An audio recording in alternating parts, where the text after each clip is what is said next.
नमस्कार। मैं हूं डॉक्टर मंजीत सिंह पटेल और आज मैं आप सभी से अभी तक जो हमारा आंदोलन रहा है उसके ऊपर चर्चा करने के लिए लाइव हो रहा हूं। आप सभी से गुजारिश है कि एक बार जितने भी साथी जुड़े हैं वो एक बार इस वीडियो को शेयर कर देंगे ताकि ज़्यादा से ज़्यादा लोग जुड़ जाएंगे। एक बार जी नमस्कार, आप सभी साथियों को नमस्कार। प्रदीप जी, राजेश जी, विनोद जी, भानु प्रताप जी, नमस्कार। थोड़ा सा 1 मिनट का टाइम लेते हैं और उसके बाद अपनी बात शुरू करेंगे।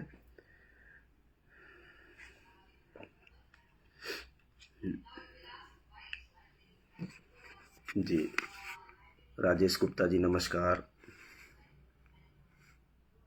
जी नमस्कार। चंदन जी नमस्कार। नवनीत जी नमस्कार। प्रदीप जी, कमलेश मीणा जी, रामानुज जी, विराट साहब नमस्कार। आप सभी साथियों को नमस्कार। बहुत शॉर्ट ड्यूरेशन में आया हूँ, अभी 1-1.5 घंटे पहले ही तय किया क्योंकि स्वास्थ्य थोड़ा ठीक नहीं था। इस वजह से अभी मैं लोगों को ज़्यादा अपडेट नहीं दे पाया हूँ। कल की मीटिंग या फिर 11 तारीख की मीटिंग का कोई भी अपडेट लाइव आकर के नहीं दे पाया हूँ आप लोगों को। जी रामानुज जी नमस्कार।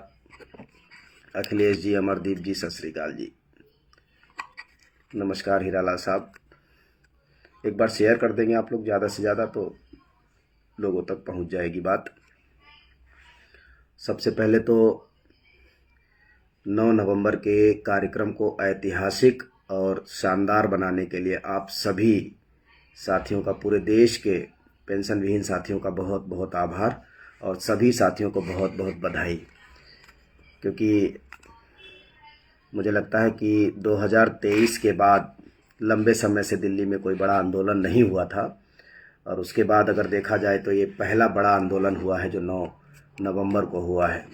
और इस कार्यक्रम को सफल बनाने के लिए सभी जितने भी हमारे all India NPS employees federation के सहयोगी और घटक दल हैं, चाहे वो जम्मू कश्मीर से हमारे चैप्टर्स हों मलिक रफ़ीक साहब के नेतृत्व में, और चाहे वो सहयोगी दल हों, असमिया हो या जेके टीचर्स एसोसिएशन हो, पंजाब के साथी हों, चंडीगढ़ का हमारा चैप्टर हो जो आरएस मौर्य साहब के नेतृत्व में आए चल करके, दिल्ली के इग्नू के विनोद जी ये साथी हों, उत्तर प्रदेश का हमारा चैप्टर हो या उत्तर प्रदेश के सभी सहयोगी संगठन हो, यूपी पीडब्ल्यूडी मिनिस्ट्रियल एसोसिएशन हो या चतुर्थ श्रेणी कर्मचारी महासंघ हो या पंचायती राज सफाई कर्मचारी संघ हो या फिर उत्तर प्रदेश का राज्य कर्मचारी महासंघ हो या हमारे जितने भी चैप्टर्स हैं, ऑर्डिनेंस के साथी हैं, डिफेंस के साथी हैं, पोस्टल के साथी हैं, national audit and account federation के साथी हैं और नागपुर के साथी हैं, महाराष्ट्र के साथी हैं, मेडिकल कम्युनिटी के साथी हैं, नर्सेज फेडरेशन के साथी हैं। आप सभी साथियों को बहुत बहुत धन्यवाद। और हाल फिलहाल में जो सबसे महत्वपूर्ण कड़ी के रूप में भारत के जो है मध्य दिल कहे जाने वाले मध्य प्रदेश के साथी हों, आज़ाद अध्यापक शिक्षक संघ मध्य प्रदेश, भरत पटेल जी के नेतृत्व में हजारों साथी दिल्ली तक आए। आप सभी को बहुत बहुत बधाई, बहुत बहुत आभार और बहुत बहुत शुभकामनाएं भी इस कार्यक्रम को सफल बनाने के लिए। मुझे पता है मैं सबका नाम नहीं ले पा रहा हूँ, मेरे लिए सभी साथी बहुत महत्वपूर्ण हैं और ये पॉसिबल नहीं है। कम से कम 70 ऐसे नाम हैं, 70 नाम, उससे भी बल्कि ज़्यादा है नाम हमारे पास, जो हमारे 62 अभी एसोसिएशंस हमारे साथ एसोसिएटेड हैं। तो इतने सारे लोग हमारे साथ जुड़े हुए हैं और ये कारवां लगातार बढ़ रहा है। तो मैं उन सभी साथियों से माफ़ी भी चाहूँगा जिनका मैं नाम नहीं ले पाया हूँ। और सबसे बड़ी बात कि all India NPS employees federation बार बार ये कहता रहा है कि हमारी लड़ाई किसी व्यक्ति और किसी संगठन से नहीं है। हमारी लड़ाई है तो सिर्फ़ और सिर्फ सरकार के साथ है, किसी और के साथ नहीं है। हम आलोचनाओं, समालोचनाओं, प्रत्यालोचनाओं इन सब में यकीन नहीं रखते, हम सिर्फ़ और सिर्फ काम में यकीन रखते हैं। हम लोग काम करने वाले लोग हैं। हमने जब जब कुछ किया है हर बार कुछ न कुछ लेकर के आए हैं और इस बार की रणनीति भी हम हमेशा यही मानते आए हैं डे वन से, चाहे हम भले ही हमारी शुरुआत 2016-17 में बहुत सारे साथी इस उतार चढ़ाव में रहे, इस आंदोलन में हमारे साथ साथी रहे, और जब हमने शुरुआत की थी तब भी हमारा यही तरीका था। और आज जब 2025 के अंत में हम जिस मुकाम पर पहुँचे हैं या जहाँ पर हैं, तो वहाँ भी हमारा यही तरीका है कि राजनीति नहीं, रणनीति से मिलेगी ओपीएस। जब आप अपनी लाइन लेंथ सही रखते हैं, बैंडविड्थ सही रखते हैं, अपना ट्रैक ठीक रखते हैं, अपनी रणनीति ठीक रखते हैं, तो सफलता मिलती है।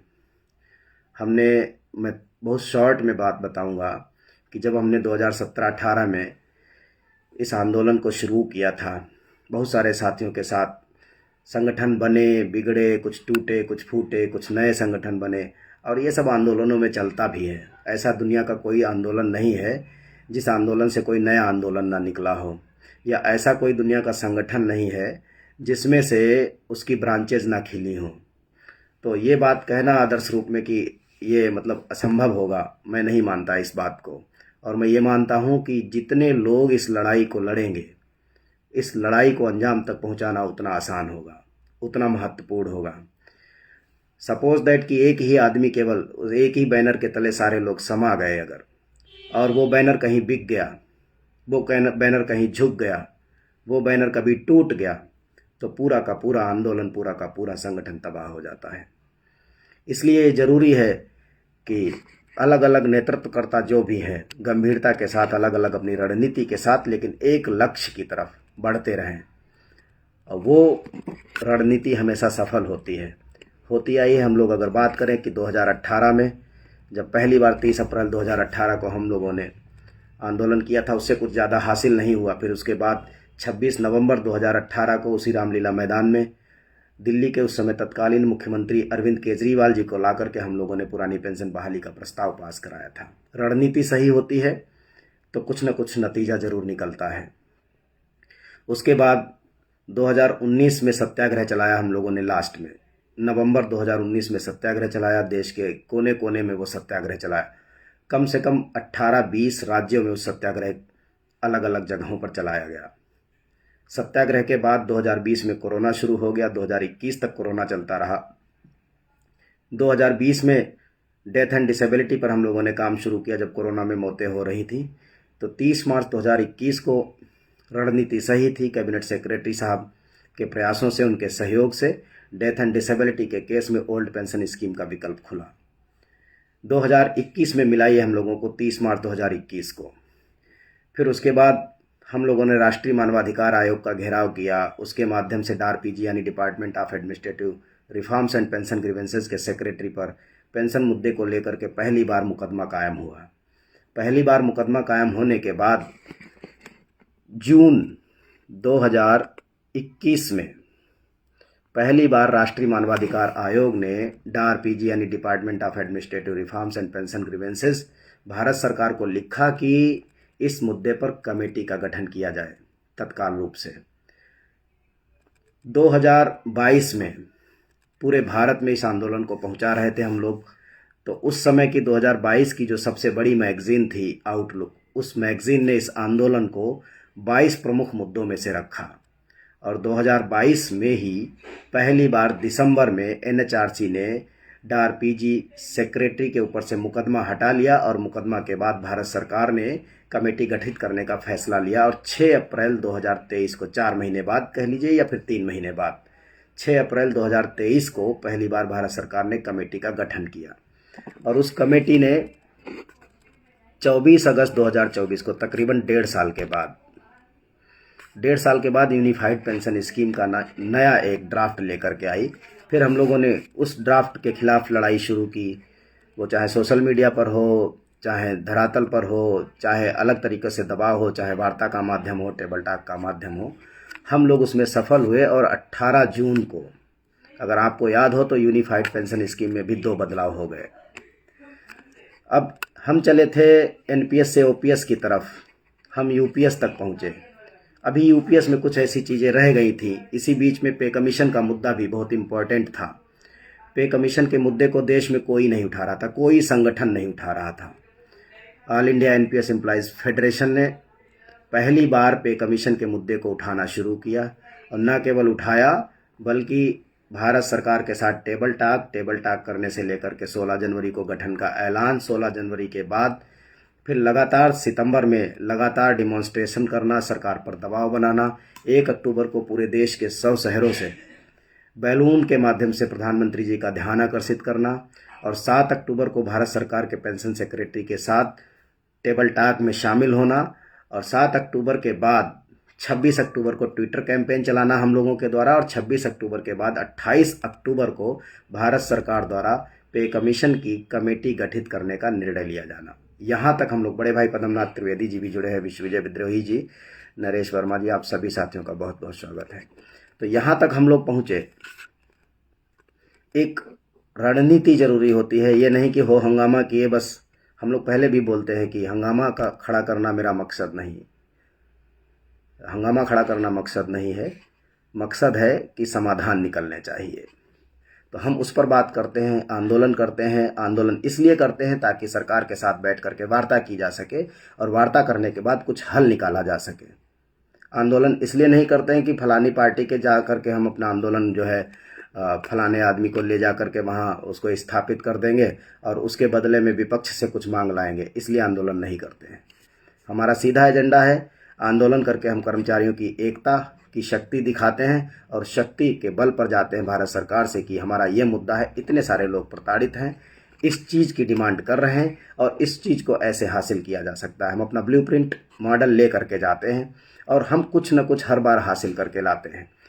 और सबसे बड़ी बात है कि 9 नवंबर के आंदोलन के तुरंत बाद 11 नवंबर, उसी दिन हमें 11 नवंबर का समय दिया गया।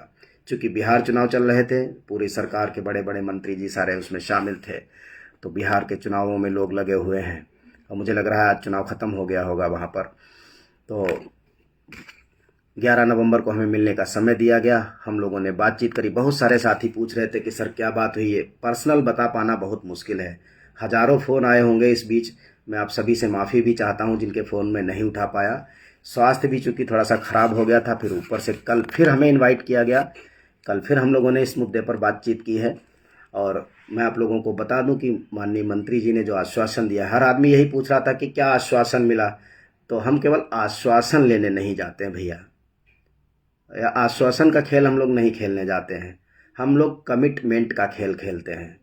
हम लोग कमिटमेंट लेते हैं और कमिटमेंट करते हैं।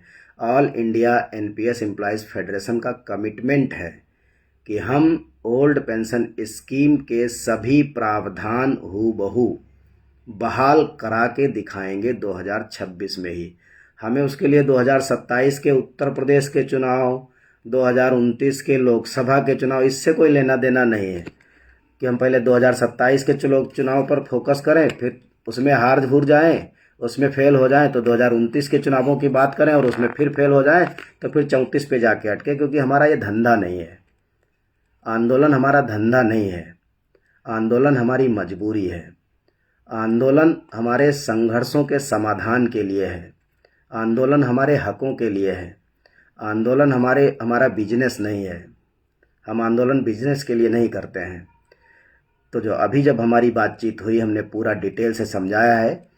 पहले भी 7 अक्टूबर को माननीय सेक्रेटरी साहब के साथ बात हुई, वहाँ भी हमने बात रखी, वहाँ भी हमने सिफारिश की कि कर्मचारी परेशान है, कर्मचारी इस बात से सहमत नहीं है कि आप उसका अंशदान छीन लें। माननीय मंत्री जी से हमने साफ रिक्वेस्ट की है कि हमें फाइनेंस सेक्रेटरी साहब के साथ इस मुद्दे पर बिठाया जाए। फाइनेंस सेक्रेटरी साहब के साथ हम लोग बात करेंगे, हम लोग अपना मॉडल लेकर के जाएंगे। सरकार बार बार कहती है कि सरकार के पास बजट नहीं है, फाइनेंशियल बर्डन है, फिजिबल नहीं है, तो हम उस मॉडल को लेकर के जाएंगे जिस मॉडल से यूपीएस को या एनपीएस को ओपीएस में कन्वर्ट किया जा सकता है। दुनिया क्या कहती है उससे हमें मतलब नहीं है। हमारी टीम रिसर्च करती है, रिसर्च करने के बाद हम लोग प्रोडक्ट निकालते हैं, और फिर वो जो बनता है उस रिसर्च के माध्यम से जो हमारा तैयार होता है, हम उसके साथ डिस्कशन करते हैं। हम हवाई बात नहीं करते कि हम हू बहू ये सब हम बात नहीं करते। हमारा तरीका है। तो हमने उनसे डिस्कस किया है। हालांकि माननीय मंत्री जी ने कहा कि अभी बजट तक तो संभव नहीं लग रहा है, क्योंकि बजट 3 महीने पहले से कॉन्फिडेंशियल चीज़ें शुरू होती हैं, वो लीक नहीं होती हैं और उसमें हम बाहर के लोगों से बातचीत नहीं करते हैं। लेकिन हम लोगों ने कहा कि ये चूँकि सारा मुद्दा फाइनेंस का है, अगर बजट से पहले हम लोग डिस्कस नहीं करेंगे तो चूँकि फाइनेंस से जुड़ा हुआ सीधा सीधा मुद्दा है तो बात कैसे बनेगी। तो उन्होंने आश्वासन दिया है कि इस बात को लेकर के आप बेफिक्र रहिए, हमारी जिम्मेदारी है कि हम आपको फाइनेंस सेक्रेटरी साहब के साथ टेबल टॉक पर बिठाएं। वहाँ आप अपने रिप्रेजेंटेशन को, अपने रिजोल्यूशन को, अपने मॉडल को प्रेजेंट करिए। अगर आपकी बात से फाइनेंस सेक्रेटरी सहमत हो जाते हैं तो फिर दूसरे को क्या चिंता है। ये हमारा तरीका है। हमने उनसे रिक्वेस्ट की है, उन्होंने हमसे वादा किया है कि बजट के आसपास वो ट्राई करेंगे। अगर संभव हुआ तो पहले हमारा उनके साथ बैठक होगी, हमारा डेलीगेशन जाएगा 5-7 लोगों का, हमें टाइम दिया जाएगा, ठीक ठाक टाइम दिया जाएगा। ये नहीं कि 10 मिनट में काम हो गया। हम लोग पूरी बात करेंगे, पूरा अपना मॉडल प्रस्तुत करेंगे सरकार के सामने और हमें भरोसा है, न केवल हमें भरोसा है, हम बल्कि पूरे भारत के 98,50,000 कर्मचारी और उनके परिवारों को भी हम भरोसा दिलाना चाहते हैं कि हम समाधान के साथ आगे बढ़ रहे हैं। हमें पूरा भरोसा है कि इस बार टेबल टॉक के बाद ओल्ड पेंशन स्कीम का जिन्न बाहर आएगा। आप यकीन रखिए। ऑल इंडिया एनपीएस, मैं ये नहीं कहता कि all India NPS employees federation देश का सबसे बड़ा फेडरेशन है जो इतने बड़े पैमाने पर आंदोलन जिसने साबित करके दिखाया है, लेकिन हम ये दावे के साथ कह रहे हैं कि आज हम भारत की दूसरी सबसे बड़ी फेडरेशन हैं जो 12,000 से 15,000 आदमियों को जंतर मंतर पर केवल 6 महीने में बुला करके खड़ा कर सकता है। मैं एक बार पुनः अपने सभी कर्मचारी साथियों और कर्मचारी नेताओं को आभार व्यक्त करता हूं कि आपने हमारा साथ दिया, हमें इस लायक समझा कि हम इस लड़ाई को लीड कर सकें। उसके लिए मैं सभी का आभार भी व्यक्त करता हूं, सभी साथियों का आभार व्यक्त करता हूं। पद्मनाभ भैया का मुझे मैसेज मिला, हमारा आंदोलन ईमानदारी का आंदोलन है। बहुत बहुत धन्यवाद आपको। तो हम भरोसा दिलाते हैं कि बहुत जल्दी ही बजट के आसपास आप देखेंगे कि कैसे हम लोग टेबल टॉक पर आगे बढ़ते हैं और कैसे ओपीएस की सभी प्रावधानों को बहाल कराते हैं। और फिर मैं तो ये बार बार कह रहा हूँ कि भैया हम ओपीएस के प्रावधान बहाल करा देंगे और फिर जिसको ओपीएस नाम दिलवाना हो वो नाम दिलवा दे, दोनों काम पूरे हो जाएंगे। नाम भी मिल जाएगा, आत्मा भी मिल जाएगी। आत्मा तो हम ले आएंगे, नाम और शरीर आप दिलवा देना, हमको कोई दिक्कत नहीं है। हमारी लड़ाई कोई आपसे नहीं है। जी बड़े भाई, अगली बार 25,000 पार। जी बड़े भाई, बिल्कुल बिल्कुल, ज़रूरत पड़ेगी तो 25,000 पार होगा बड़े भाई। तो हम लोग पूरी तरीके से प्रतिबद्ध हैं। और एक बात और है कि आलोचनाएं तो खैर उसी की होती हैं जो कुछ काम करते हैं, तो हमें आलोचनाओं से डर नहीं लगता। हमें लोगों को बहकाने से डर लगता है, हम बहका नहीं सकते हम लोग। हाँ, पंकज बिष्ट जी, मॉडल क्या है? मॉडल वही है पंकज बिष्ट जी। अगर 1 मिनट में मैं आपको मॉडल समझा पाता तो शायद ये मॉडल कब का मार्केट में तैर चुका होता। आप ब्लूमबर्ग की साइट पे जाइएगा, इंटरनेशनल जर्नल है, वहाँ पर आपको ये मॉडल मिलेगा। लेकिन आपको बता दूं कि 30 मार्च 2021 का अगर अमेंडमेंट नौकरी में रहते हुए बिफोर रिटायरमेंट अगर मिल सकता है तो 30 मार्च 2021 का ही अमेंडमेंट एनपीएस पर रिटायरमेंट वाले दिन, वॉलंटरी रिटायरमेंट वाले दिन और कंपलसरी रिटायरमेंट वाले दिन दिया जा सकता है। ये इम्पोर्टेंट है। और उसी से एनपीएस हो या यूपीएस हो, अपने आप ही ओपीएस में कन्वर्ट हो जाएगी। बहुत बड़ा इसमें तामझाम नहीं है। बस सरकार को ये समझाना है कि जो हमें आप 30 साल, 32 साल, 35 साल जो पैसा कंट्रीब्यूट करते हो, ये मैच्योरिटी पर आपका पैसा तो हम आपको वापस देने जा रहे हैं। सरकार का रेवेन्यू स्ट्रांग करना चाहते हैं। सरकार उस मॉडल पर तो पहले ही आ चुकी है, लेकिन आधा अधूरा आई है, पूरी नहीं आई है। अगर पूरी आ जाती तो यूपीएस अपने आप ओपीएस बन जाती, लेकिन अभी पूरी तरीके से उस मॉडल को इम्प्लीमेंट नहीं किया है। आप लोग भरोसा रखिए कि हम लोगों का ट्रैक, हम लोगों की रणनीति पूरी तरीके से डेमोक्रेटिक है। हम यहाँ कोई पार्टी नहीं चला रहे हैं, हम यहाँ कोई जो है छिपा हुआ एजेंडा नहीं चला रहे हैं, हमारा कोई छिपा हुआ नैरेटिव नहीं है, हमारे कोई ये धंधा बिजनेस नहीं है हमारा, हम कोई मेंबरशिप नहीं चलाते। हम किसी भी तरह का, हम ये भी नहीं कहते कि हम ही अकेले लड़ रहे हैं, हम ये भी नहीं कहते।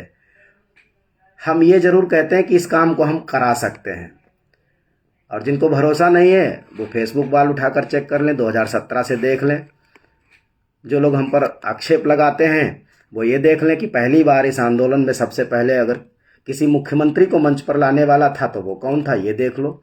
सबसे पहली बार किसी अन्य राज्य के मुख्यमंत्री से इस मुद्दे पर बुलवाने वाला कौन था, आप ये देख लो। किसी राज्य में जाकर के ओपीएस के लिए या एनपीएस के खिलाफ कमेटी बनवाने वाला कौन था, वो आप देख लो। सबसे पहले आप ये देख लो कि इस मुद्दे को अंतर्राष्ट्रीय स्तर पर, चाहे वो ब्लूमबर्ग हो, चाहे वो स्पेन की मीडिया हो, चाहे वो आउटलुक मैगजीन हो, चाहे वो द रियल न्यूज़ नेटवर्क हो जो यूएस की न्यूज़ एजेंसी है, आप देख लो वहाँ कौन है, किसने पहुँचाया इस मुद्दे को। आप ये देख लो कि पूर्वोत्तर भारत के सभी राज्यों में मणिपुर को छोड़ करके इस आंदोलन को किसने पहुँचाया, आपको सब कुछ दिखेगा। जिसको सोने का ड्रामा करना है उसकी आंखें कोई नहीं खोल सकता, लेकिन जिसका मन और दिमाग दोनों खुला हो उसको सब दिखेगा। उसको दिखाने की भी ज़रूरत नहीं, उसको सब वैसे ही दिख जाएगा। तो खैर आज बहुत मतलब स्वस्थ तो नहीं महसूस कर रहा था, लेकिन ये फ़ोन कॉल्स और मीटिंग जो हुई और बहुत कम समय पर, मैं सबसे ज़्यादा मैं कहूँगा कि अंकुर त्रिपाठी विमुक्त जी, क्योंकि केवल 4 घंटे में ये मुरादाबाद में थे कल, और मुरादाबाद से दौड़ करके हम तक पहुँचे इस मीटिंग में शामिल होने के लिए। आपका विशेष रूप से धन्यवाद। और एक बार फिर पूरी टीम को, all India NPS employees federation और उसके घटक दल, आप सभी साथियों को बहुत बहुत बधाई, बहुत बहुत साधुवाद, बहुत बहुत आभार। आज मैं चाहूँगा कि इतना ही बात करेंगे, बहुत लंबी बात करने के उसमें मैं हूँ नहीं अभी, क्योंकि लगातार रात दिन बहुत सारे लोग, जिस दिन हमारा आंदोलन था उसके 15 दिन पहले से ही कि मतलब हमारे आंदोलन के खिलाफ तमाम तरह की साजिशें बिछा रहे थे।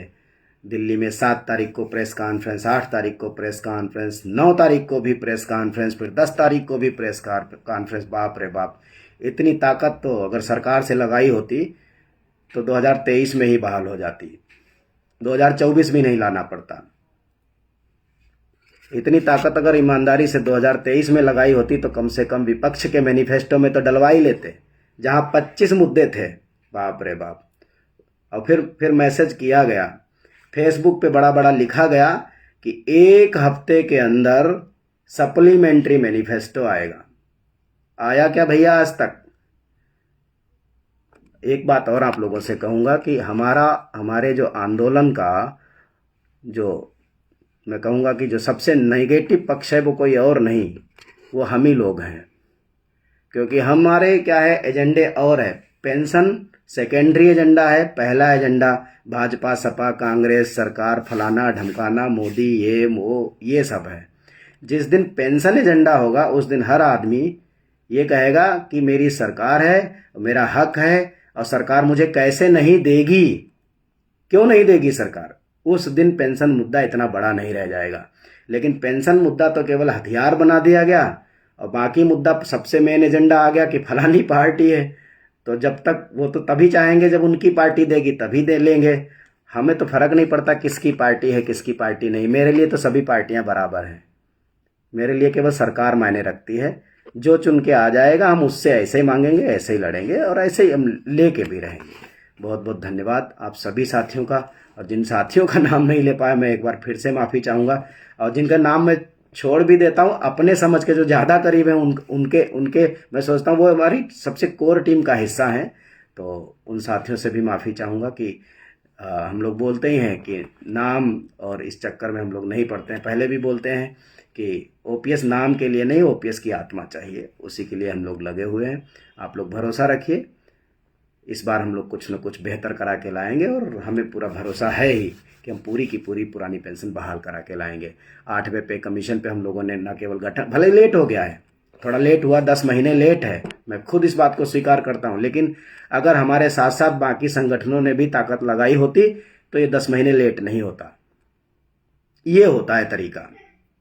लेकिन पे कमीशन पर कोई संगठन बोलने को तैयार नहीं था, कोई संगठन एजिटेशन नहीं कर रहा था, कोई संगठन कुछ हर आदमी बोल रहा था तो केवल ये बात, जी दुर्बार जी नमस्कार, कि ये सरकार पे कमीशन नहीं गठित करेगी, ये सरकार पे कमीशन नहीं अरे दादा, एक पत्थर तो उछालो कम से कम। पहले माने बैठे हो कि नहीं देगी नहीं देगी, तो वो तो बोल ही रहे, सब लोग बोल रहे हैं कि नहीं देंगे, तो क्या ही दे के जरूरत है। जब आप, हाँ, आप यूपीएस के पक्षधर हैं, अपने थोड़ा सा ब्रेन को बड़ा करना पड़ेगा, समझदारी दिखानी पड़ेगी थोड़ा सा। तो जो लोग कोशिश ही नहीं किए, इसी वजह से लेट हुआ। अगर कोशिश किए होते तो अब तक पे कमीशन की तमाम सारी बैठकें हो चुकी होती। और फिर भी हमारी इस बार कोशिश रहेगी कि पे कमीशन 1.5 साल में नहीं, 200 दिनों में अपनी रिपोर्ट दे। 200 दिनों में अर्धसैनिक बलों की, हाँ, वॉलंटरी रिटायरमेंट, ये तो सबसे बड़ा मुद्दा है राजू कुमार जी। वॉलंटरी रिटायरमेंट के दिन से पेंशन की शुरुआत होगी और 3 महीने में आप देख लेना ये हो के रहेगा। आज के लिए मैं बस इतना ही चाहूँगा कि इतना ही मैं आप लोगों से बात करिए। बहुत बहुत धन्यवाद। जय हिंद, जय भारत, जय all India NPS employees federation.